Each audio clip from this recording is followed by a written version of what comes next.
আমি শুধু একটা বলি, কথা আসছিস তো, মানে এরকম একটা ব্যাপার।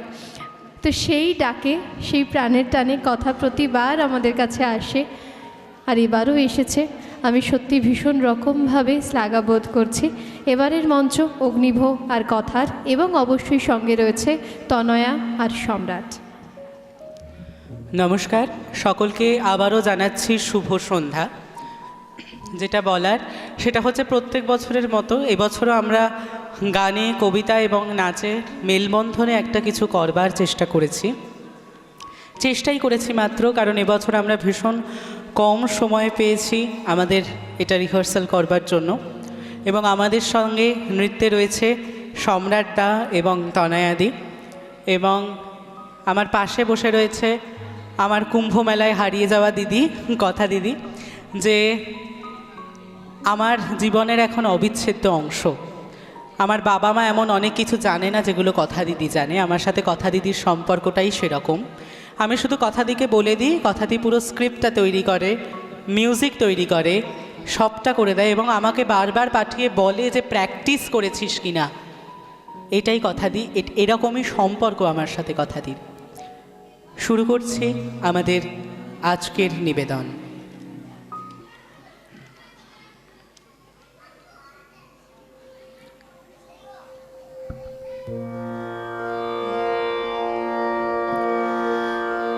জীবন মরণের সীমানা ছাড়াই বন্ধু হে আমার রয়েছ দাঁড়ায়।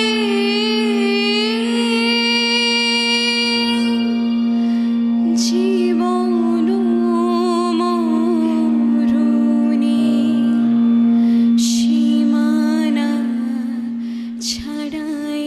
দিদি, অত ধারে দাঁড়িয়ে কি করছিস? কই কিছু না তো। তুই আবার পড়া ফেলে উঠতে গেলি কেন? কাল থেকে না তোর পরীক্ষা? ভাগ্যিস এলাম, না হলে তো দেখতেই পেতাম না তুই কি করছিস। কি করিস রোজ ছাদে একা একা? আহ ভাই, হাতটা ছাড়। তোকে সব কথার কৈফিয়ত দিতে হবে নাকি? দরকার পড়লে দিতে হবে। তুই এরকম কেন করছিস দিদি? কারোর সাথে কথা বলিস না, প্রশ্ন করলে ঠিকঠাক উত্তর দিস না। কি হয়েছে আমায় একটু বলবি? মাও তোকে নিয়ে টেনশনে দিন দিন আধমরা হয়ে যাচ্ছে। কেন? আমি তো বারণ করেছি। আমায় নিয়ে তোরা অযথা টেনশন করিসই বা কেন? আমি মরি বাঁচি, কি যায় আসে তোদের? দিদি, তুই এটা বলতে পারলি? আমি আর পারছি না ভাই, বিশ্বাস কর। আমি না অনেক চেষ্টা করেছি নিজের জীবনটাকে গুছিয়ে নিতে, সব ঠিক করে দিতে। বাড়ির লোন, তোর কলেজে ভর্তির টাকা, মায়ের চোখের অপারেশন, আমি সব। দিদি দিদি শান্ত হ। তুই এত ভেঙে পড়লে কি হবে বলতো? আমি তো ছোট থেকে তোকে দেখে ইন্সপিরেশন নিই। তুই আমার আদর্শ দিদি, আর তুই এত সহজে হাল ছেড়ে দিচ্ছিস? তুই কি ভাবছিস আমি যেখানে না বলতেই তোর মনের কথা সব পড়তে পারি, সেখানে তোর এই ব্যবহারের পরিবর্তনগুলো আমার নজরে আসবে না? আমি দেখিনি তুই কিভাবে অন্যমনস্ক হয়ে পাখার ব্লেডের দিকে তাকিয়ে থাকিস, রাস্তায় রোদের মধ্যে ঘুরে বেড়াস, ছাদে। তুই এরকম আর কখনো করবি না। আমায় ছুঁয়ে কথা দে। যখন তোর মতো ছোট ছিলাম, আমারও চোখে অনেক স্বপ্ন ছিল জানিস। বড় ডাক্তার হব, নিট ক্লিয়ার করব। তারপর বাবা অসুস্থ হলো, পড়াশোনা মাথায় উঠল। হয়তো নিজেরও গাফিলতি ছিল, মেনে নিলাম। বাবা কলেজে ভর্তির ঠিক আগেই চলে গেল। তুই তখন ক্লাস 6, তোর হয়তো মনে নেই। মা বলল পাস কোর্সে ভর্তি হ, এত খরচ টানতে পারবো না। আমার একদম ইচ্ছে ছিল না জানিস, ডাক্তার না হোক অন্তত ইঞ্জিনিয়ার কিংবা নার্স। কিন্তু কপালে তো সব থাকে না। গ্র্যাজুয়েশন করলাম, তখনও চোখে স্বপ্ন বড় চাকরি করব, কিন্তু সংসারের বোঝা টানতে টানতে সেটাও ক্রমশ দূরে যেতে থাকলো। আর তারপর সব ব্যাপারে নিজেকে দোষ দেওয়াটা বন্ধ কর দিদি। হ্যাঁ জানি আমাকে তুই এখনো ছোটই ভাবিস, কিন্তু দেশের খবর আমিও কিছু রাখি। এই বাজারে একটা গোটা সংসার এভাবে টেনে নিয়ে যাওয়া মুখের কথা। কত ছোট বয়স থেকে তোর মাথায় আমরা এই সংসারের সব বোঝা চাপিয়ে দিয়েছি রে। দুনিয়াটা এখন আর ভালো মানুষদের জন্য নেই ভাই। তার উপর ভারতের যা পপুলেশন, 100টা সিটের ভ্যাকেন্সির জন্য 1 লাখ লোক ফর্ম ভরে। প্রাইভেট কোম্পানিগুলো আমাদের দিন রাত মেশিনের মতো সব শক্তি নিগড়ে নিচ্ছে, আর মাসের শেষে সেই পরিশ্রমের অর্ধেক মাইনে। দিদি তুই তো নাচটাও ভালো করতিস রে, ওটা আর কন্টিনিউ করলি না কেন? আর নাচ কতই সোজা। এই পোড়া দেশে শিল্প দিয়ে কটা মানুষের পেট চলে বলতো? বাঙালিদের শিল্প ওই শখেই সীমাবদ্ধ। নেশাকে পেশা করতে গেলে হাজার সমস্যা। আমার জীবনে আর কোনোটাই হলো না রে ভাই। তাই জন্য তো মাঝে মাঝে সব ছেড়ে দিয়ে পালাতে মন চায়। মনে হয় একেবারে হারিয়ে যাই, যাতে কেউ আমায় না কোনোদিন খুঁজে পায়। তুই এত স্বার্থপর দিদি। ভাই না তো কি বলবো বল, যে নিজের মা ভাইকে ফেলে রেখে চলে যেতে চায় শুধু নিজের শান্তির কথা ভেবে। সে স্বার্থপর ছাড়া আর কি? নিজেকে ওই হেরে যাওয়া দলের মধ্যে ফেললে হবে না দিদি, উঠে দাঁড়াতে হবে। তুই বলতিস না জীবনে যতবার পড়বি ততবার ঘুরে দাঁড়াবি? লড়াইটা তোর একার নয়, এই দেশের এই যুগের হাজার হাজার মানুষের, একটা গোটা জেনারেশনের লড়াই এটা। কি হলো, হাসছিস যে? দেখছি তুই কত বুঝদার হয়ে গেছিস। চান্স পেলে মোটামুটি একটা সিনেমার স্ক্রিপ্ট লিখে ফেলতি। কিন্তু এই যা তো, সবসময় ইয়ার কি আমার মোটে ভালো লাগে না। আরে না না, আমি সিরিয়াস। তোর এই কথা বলার স্কিলটা কলেজে গিয়ে কিন্তু ভালো করে কাজে লাগাস, নাকি অলরেডি শুরু করে দিয়েছিস? এই টিউশন ব্যাচের সেই মেয়েটার কি খবর? এই এক সেকেন্ড, তুই কি আজকাল আমার ফোন চেক করিস নাকি? বই গেছে রে আমার। ও বললে কলকাতা বুঝে যাই, ওর খবর নিতে আমায় ফোন ঘাঁটতে হবে। এই বল না, কত দূর এগোলো? এগোয়নি, যা তো, ভাল লাগে না। কথা হচ্ছিল তোকে নিয়ে। তুই বল, আবিরদার সাথে কথা হয় নাকি এখনো? নিচে চল, মাথা ব্যথা করছে, চা করব। ইগনোর করছিস? ইগনোর করার কিছু নেই। তুই ভালো করেই জানিস আমি অতীত নিয়ে মাথা ঘামাই না। আবিরদাকে অতীত তুই ভাবছিস দিদি, ও ভাবে না। আমার এখনও যাতায়াতের পথে ওর সাথে দেখা হয়, ও এখনও তোকে একইভাবে ভালোবাসে দিদি। তোর মনে আছে যেদিন প্রথম তোদের আলাপ হলো, তুই পাড়ার সাংস্কৃতিক মঞ্চে নাচছিস আর আবিরদা দু চোখ ভরে তোকে দেখছে?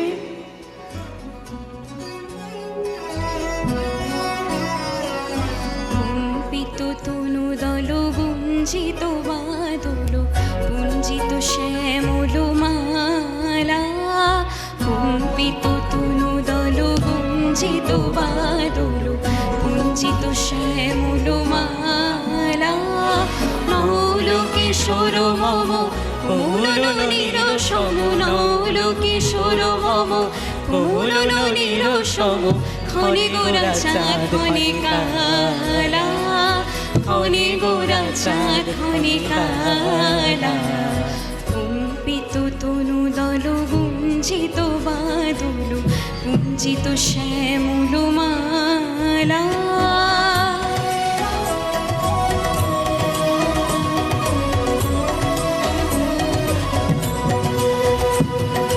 জনমিয়া দেখে নাহি হেন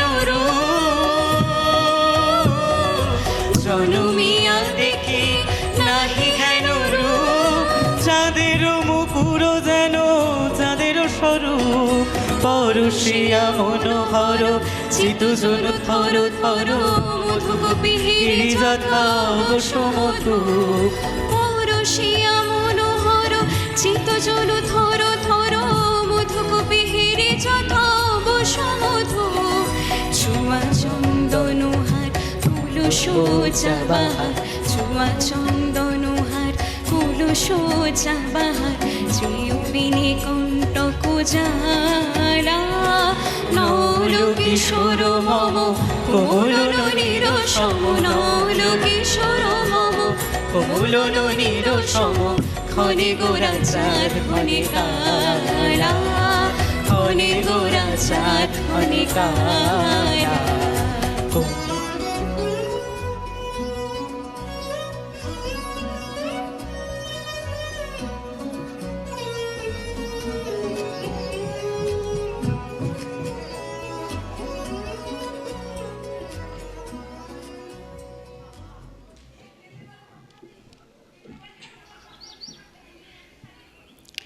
এ ভাই, আমি বেরোচ্ছি বুঝলি, ফিরতে সন্ধে হবে।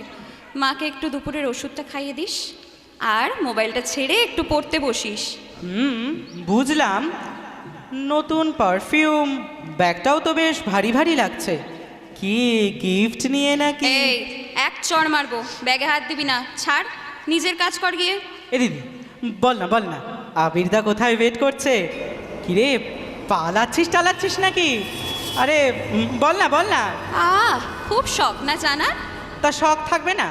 আগে কিন্তু তুই সব এই ভাইকেই বলতিস, এখন হবু বরকে পেয়ে কেমন বদলে যাচ্ছিস। ওরে বাবা, ছেলের রাগ দেখো না। আরে আচ্ছা, বলেই দি, চ আজ আমরা রেজিস্ট্রিটা সেরে রাখবো বুঝলি। আবির আর ব্যাপারটা ফেলে রাখতে চাইছে না। হ্যাঁ, তাই বলে এত তাড়াতাড়ি? মানে কোনো প্রিপারেশন? মুখ বন্ধ কর, মাছি ঢুকে যাবে। ওসব আর ভাবিনি রে। দেখ, এত ঝামেলার পর আমাদের সম্পর্কটা ঠিক হলো, আর ঘটা করে বিয়ে করার খরচও তো এখন আমার হাতে নেই। মাকে আর এসব বলে ব্যস্ত করতে চাইনি।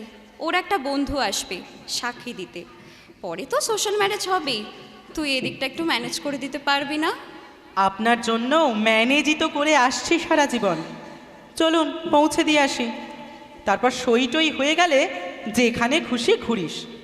আমি কাবাব মেয়ারডি হতে যাব না বাবা, চিন্তা নেই। ঠিক আছে, দরজাটা দিয়ে দে, আমি বেরোলাম বুঝলি, ফোন করব। হ্যাঁ, টাটা, যা। এই প্রথমবার মেয়েটা জীবনে জিতেছিল।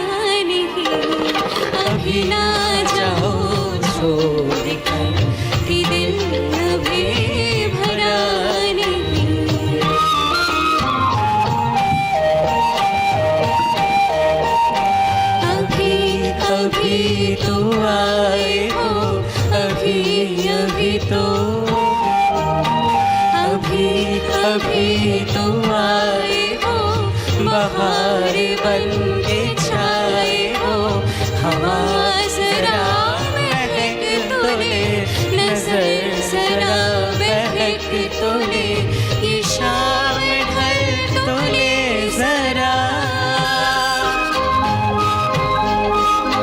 ये शाम ढल तो ले जरा, ये दिल संभल तो ले जरा, मैं थोड़ी देर जी तो लूं, नशे के घूंट पी तो लूं, नशे के घूंट पी तो लूं, अभी तो कुछ कहा नहीं, अभी तो कुछ सुना नहीं, अभी ना जाओ छोड़ कर कि दिल अभी भरा नहीं।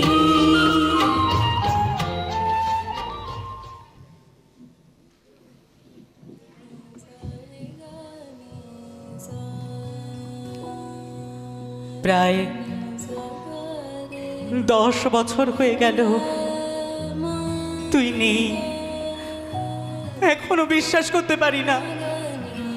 এখনো ঘুম থেকে উঠলে মনে হয় তুই পাশের ঘরে নাচ প্র্যাকটিস করছিস। এই তো এবার রান্না চাপাবি, চিৎকার করে বলবি, ভাই একটু হেল্প তো করতে পারিস। তোর প্রতিটা কথা, গানের প্রতিটা সুর আমার কানে বাজে দিদি।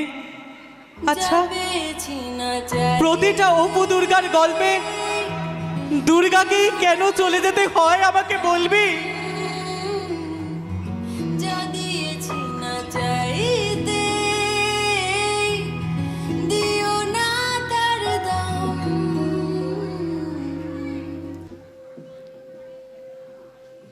আমার বয়স যে বছর 21 পূর্ণ হলো, ভোট দিলাম।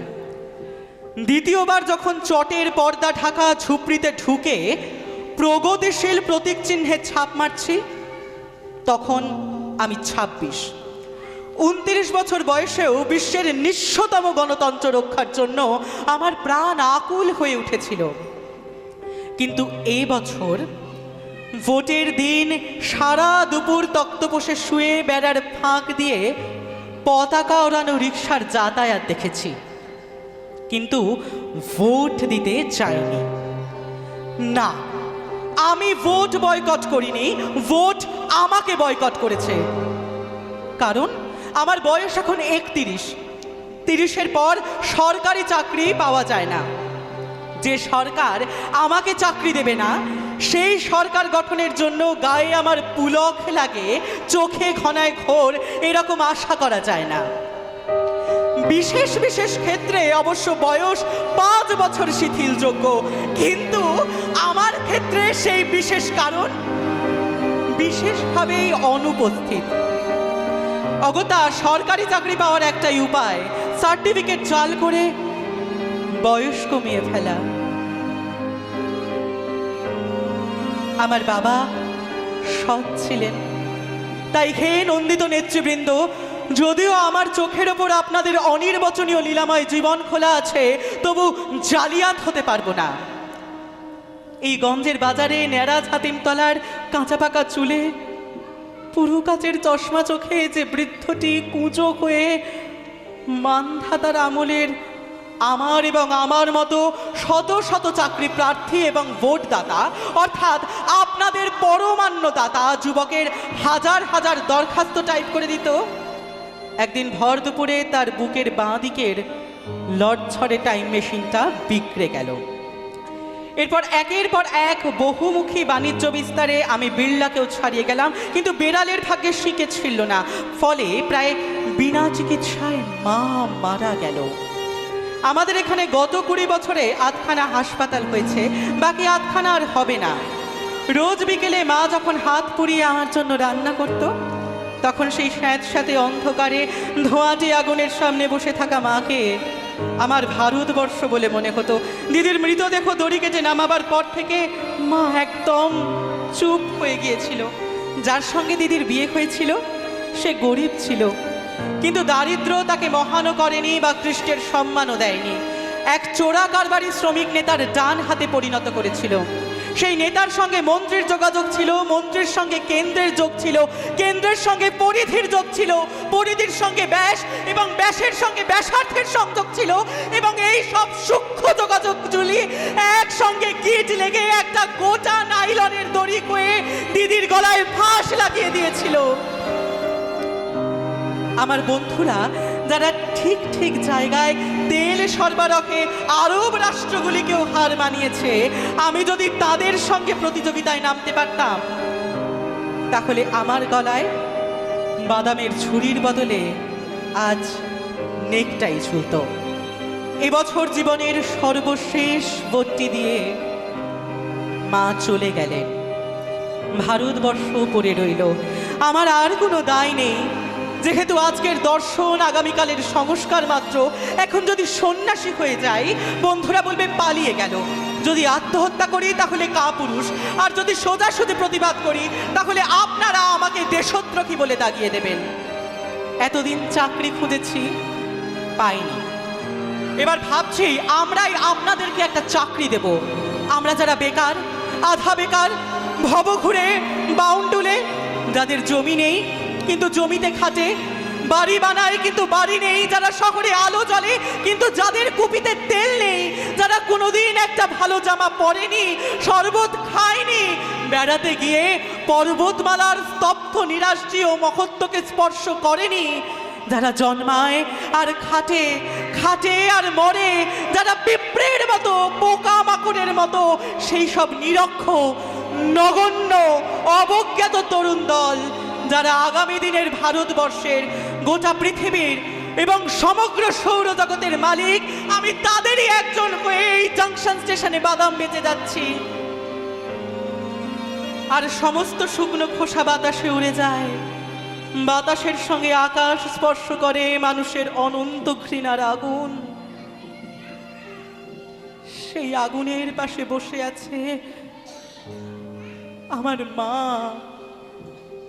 আমার দেশ জননী, যাকে কোনোদিন আপনারা ভালো রাখতে পারেননি। তিনি আমার মা, যিনি ওই আধা হাসপাতালটা না হওয়ার জন্য মারা গেল। ছড়িয়ে দেব শিকল ভাঙার মন্ত্র, আমার চেতনা এখনো ভোলে না বলতে, রাষ্ট্র সে তো এখনো শোষণ যন্ত্র, আমার দেশেও সকলে খেতে পায় কি? বন্ধু এ দেশ তোমার, তুমি কি ভাবছো? সময় চলেছে সামনের দিকে চলবে, জানালার কাছে বৃথায় দাঁড়িয়ে ভাবছো এখনো অনেক পথ হাঁটা বাকি, হয়তো এখানে সব শেষ নয় যেন বন্ধু, আমাদের চোখে নতুন ভোরের স্বপ্ন, রাত্রির পথ হোক না যত বন্ধু, এখনো অনেক পথ হাঁটা বাকি, হয়তো এখানেই সব শেষ নয় বন্ধু, আমাদের চোখে নতুন ভোরের স্বপ্ন, রাত্রির পথ হোক না যত বন্ধু। নমস্কার। নমস্কার।